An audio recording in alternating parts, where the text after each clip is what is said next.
Hi lads, and welcome back to another Dogfight video. Today we are doing another mock scenario, this time between a Japanese F-1 strike fighter and a Chinese J-7. Now this is not strictly speaking a realistic scenario, as the F-1 was designed as a naval strike aircraft to defend Japanese shores against potential invasion by sea, not for air combat. The F-1 was developed from the twin-seat T-2 supersonic trainer through the mid-1970s, mostly as a way of keeping the Japanese aviation industry employed and maximising the cost benefits from the T-2's development, and entered service with the Japan Air Self-Defense Force in April 1978. The F-1 replaced the rear canopy of the T-2 with an avionics bay featuring pulse Doppler radar similar to what could be found in the Royal Air Force's Phantom FGR-2s, as well as strengthening the airframe and adding additional hardpoints for carrying additional air-to-air or air-to-surface ordnance, but in all other regards was identical to the T-2K. While not designed to be fielded in an air-to-air role, the F-1 could be equipped with up to 4 AIM-9P Sidewinder missiles in order to defend itself while engaging naval forces. The F-1 was replaced by the Mitsubishi F-2 or Viper Zero, a derivative of the F-16 Viper in the early 2000s, having never seen combat.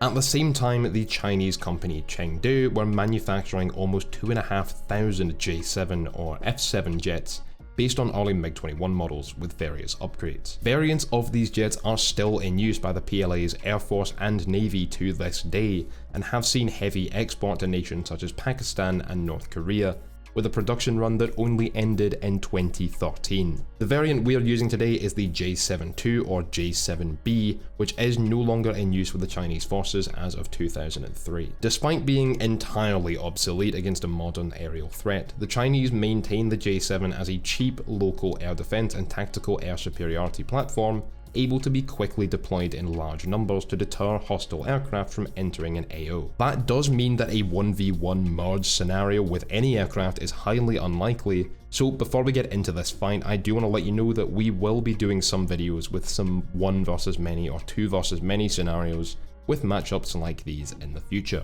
So be sure to subscribe if you're new, and stay tuned to this series for that. This video is brought to you by supporters like you. Thanks for helping me pay the rent. Alright, so this is going to be a fairly interesting fight. We're in the F-1 here, about to merge with a J-7. And we're going one circle. And now this is going to be a guns only fight. We've got no missiles to use today. And now the J-7 should be a little better in this regard. It was a little more purpose designed for a dogfight, where the F-1 was meant more for the strike role. But we do have a little trick up our sleeve in this radar gun sight here, which is going to help us pull lead. He's going to jink there. We're going to stay behind him. There's a little bit of flaps there, manage the closure. See if we can pull lead. No, not quite, and he's going to beat me in that reversal there. Very, very powerful in the one circle fight, the J-7.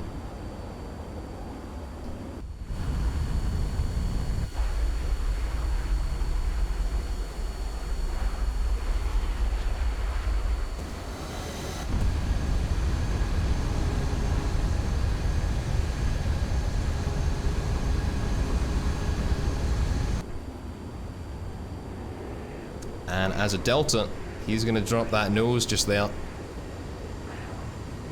And this may be a little bit of trouble for us.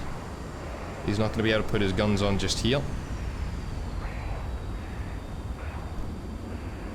And there we go, we'll transition into a right fire on the deck.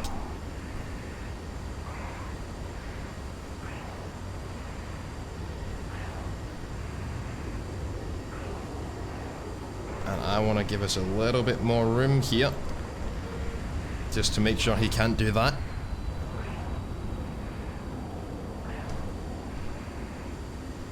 And we will outrate him eventually. These two aircraft rate pretty evenly, but as a Delta, as soon as he has to pull that nose up, he will lose a ton of airspeed and not rate so effectively. He's going to reverse this turn here when he sees me coming around him. We're going to let him do it, stick in the vertical. And he's actually going to come fully vertical with me, so we're going to lead him up here.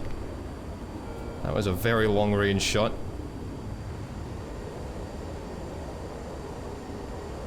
And if he tries to pull a turn that sharply to get his nose on for me, he will stall out.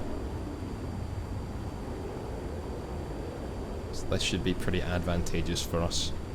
Now I don't quite have enough room to drop my nose down on him just yet. I need to get a little bit further around him. And if I do this too soon, we're going to waste a very big opportunity here. He's going to try and come vertical with me.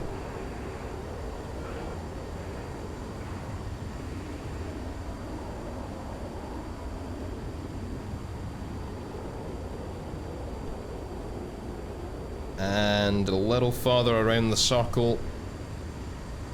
And there we go. We should have enough room to do this now.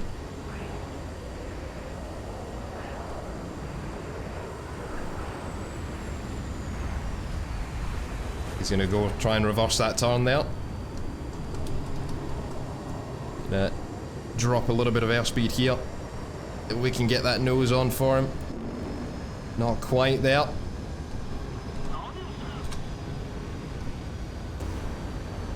I don't want to lose too much speed here doing this. He's lost a lot. As long as I don't overshoot here, he's going to try and force an overshoot.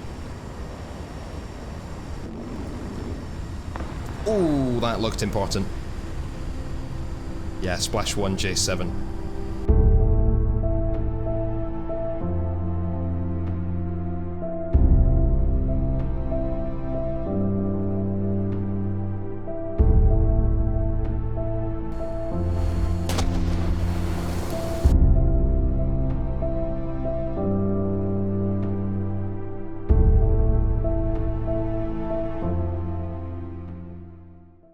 Alright, so that was a fairly interesting use of the F-1 there. Just using the vertical against the J-7. We almost went for a 1 circle here. He switched that around, gone for the 2 circle. Which is a mistake on his part. The J-7 will beat the F-1 in a 1 circle fight. We're gonna lag behind his turn here. And here he goes, trying to use that 1 circle against us. We're going to stay out of his nose this time. And use a little bit of flaps here. Try and pull around. He's going to dive for the deck.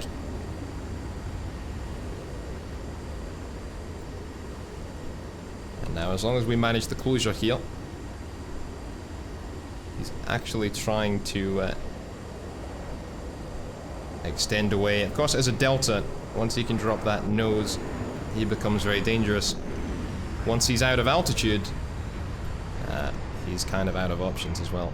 As long as we don't black out here.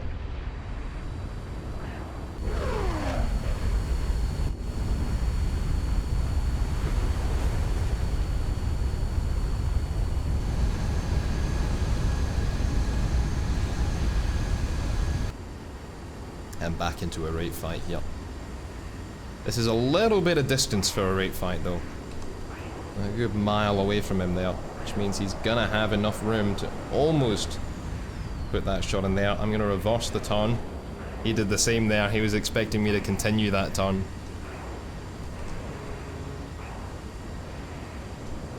And we're gonna stay below his nose here. Reverse the turn again. He's gonna hold that turn.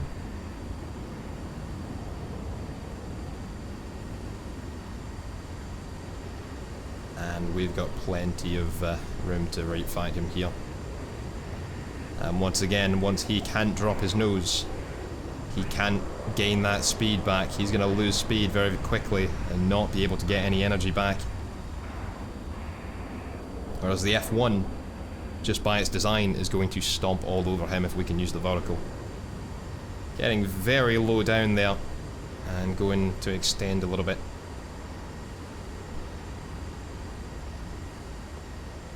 He's got plenty of room to turn around here and try and force a head on if he wants to. We're not going to take it. Lag behind him a bit there.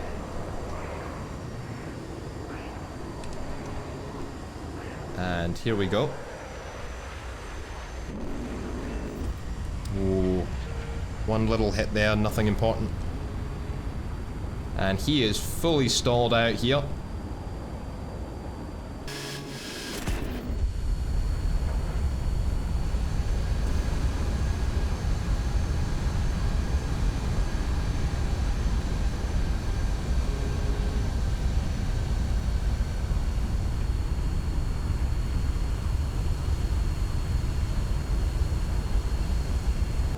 I think he was a little scared by that. Never good to feel 20mm rounds slamming into your wingtip.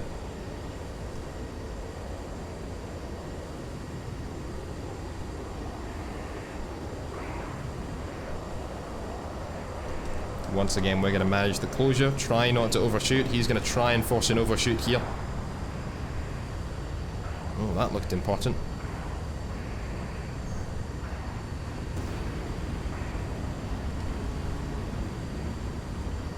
Try and use the flaps. I'm still on the air brake because I want to make sure we do not end up in front of him when he tries to push this one circle.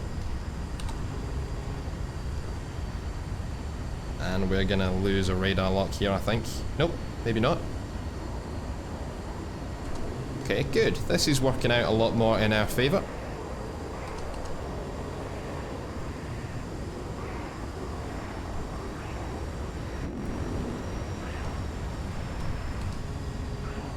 Once again, just make sure we don't pass in front of him. Manage that closure. And this is not an ideal situation, trying to keep forcing these one circle fights.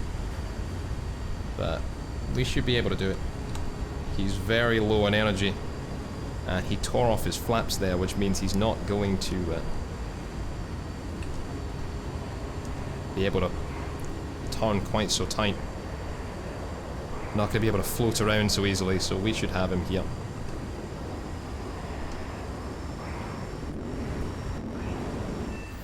Very good, splash one.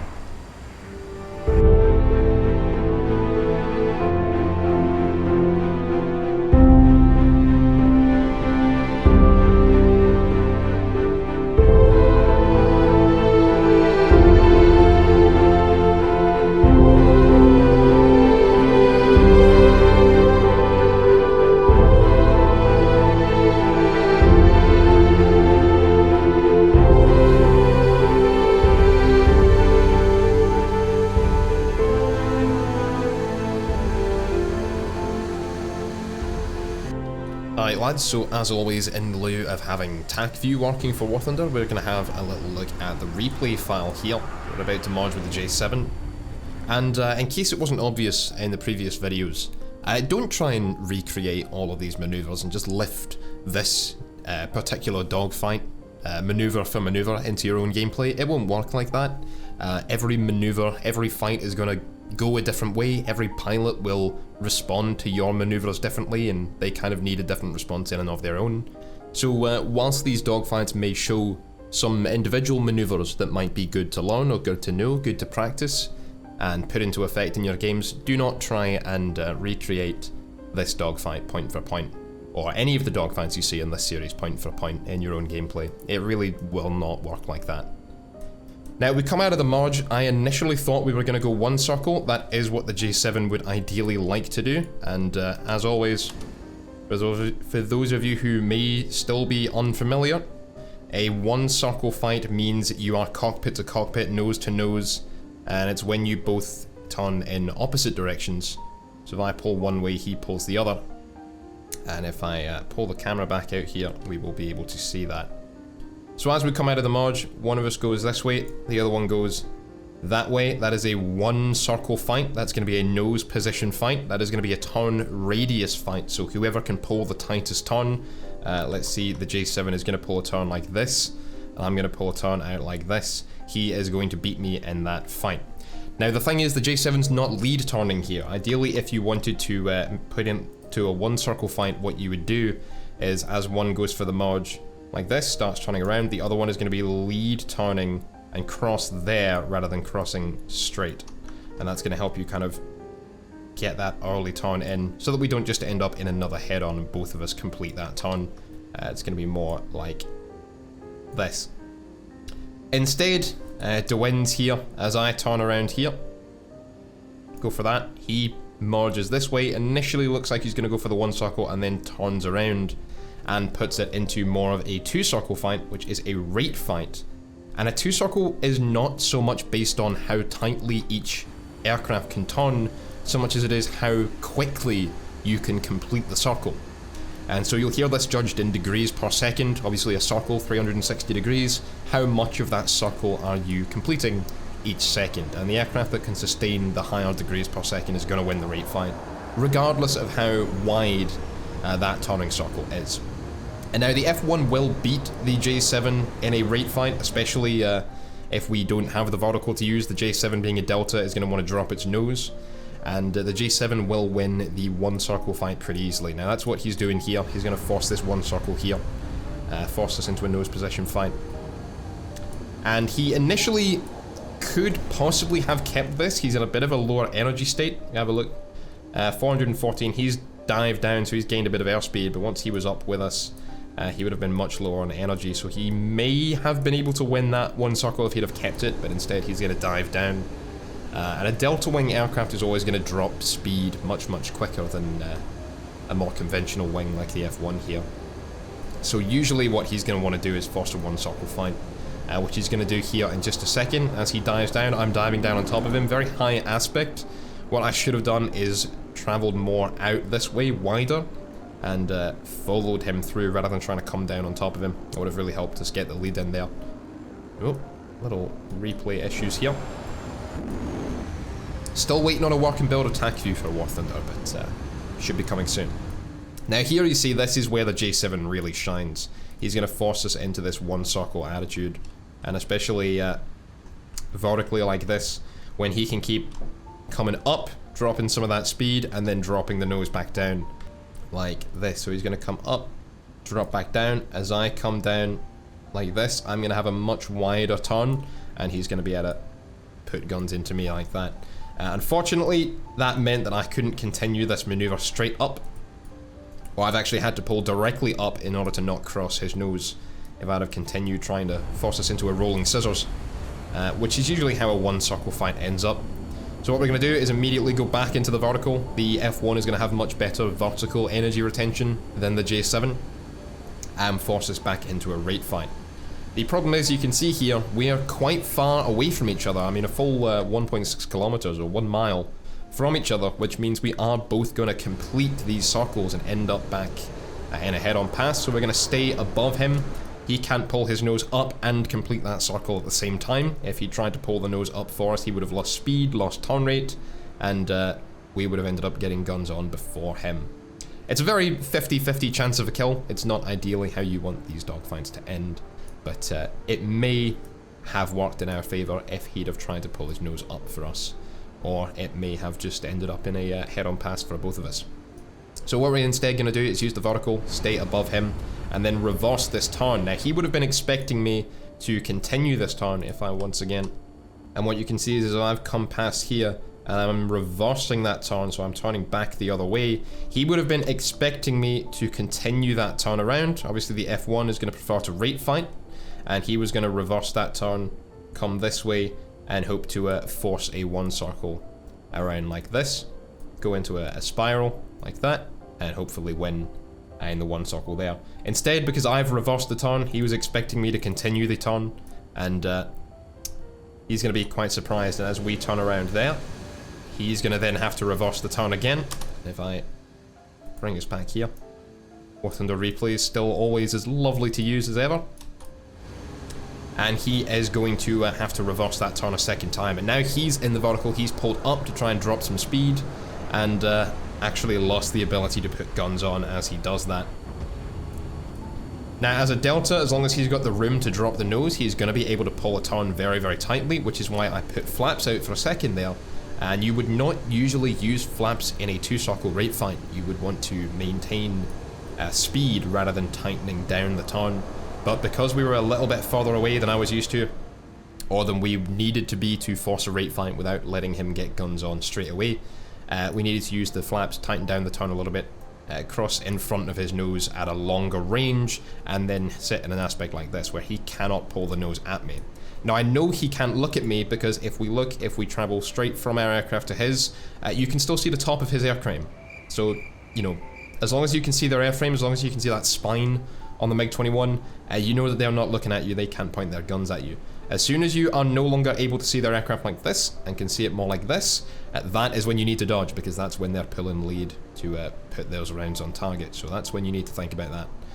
And now, as I said in the beginning, the J-7 and the F-1 do rate pretty evenly. It's about 11 degrees per second, I believe. But that's as long as the J-7 can use the vertical to retain energy. Maneuvering energy retention of the Delta Wing aircraft is not very good. So as long as I'm locking down him being able to use the vertical here, and still being able to use it myself without letting him, if he wants to put his guns in, he's going to have to come up at me, and I am going to be able to outrate him. Even though we both cap out roughly at the same degrees per second, I'm going to be able to hit that max number. He is not, because he's not going to be able to retain the energy without dropping his nose, and he's got no more room to do that. So it's really simple. If you can force a two-circle fight, which you quite easily can against a MiG-21 or a J-7, they kind of don't own the fight as well as they would like to, and that is one of the main problems with these aircraft, is I can force a two-circle fight against him all day long, and he is going to struggle to force a one-circle fight. Now he's put the aircraft up here, just hoping that I don't have the energy to follow him through. Put a little burst in, did get a hit. DeWins did tell me his aircraft felt very damaged by that. You can see he's got a rather damaged elevator there, or stabilator, which is going to make it very, very difficult for him to pull out of the stall maneuver, which was very much a Hail Mary. He was hoping that I wouldn't have the energy to put a round in. I managed to get one or two bursts into his tail, and that's done quite a significant amount of damage to him, even though it only came back as a hit and not a critical hit. So as he falls down, we're going to have plenty of room, stall out on top of him, and just follow him through this dive. And there's really very little he can do at this point. Even if I don't manage to put a burst in straight away, once again, we're cutting inside the turn here because I know that he hasn't got many options. Instead of lagging around, taking a wider turn to follow his tail through this maneuver, we are going to just cut the turn a little bit short. And once again, he is looking. If we take a look, he's actually torn his flaps off here, which is unfortunate for him. But if we face directly from him, go to our aircraft, and you can still see the top of my aircraft, you can still see the top of that airframe, so I am not currently able to shoot him. If he can all of a sudden see my belly, then he knows that I'm about to put some rounds down his way, so that's when he's going to want to jink out of the way.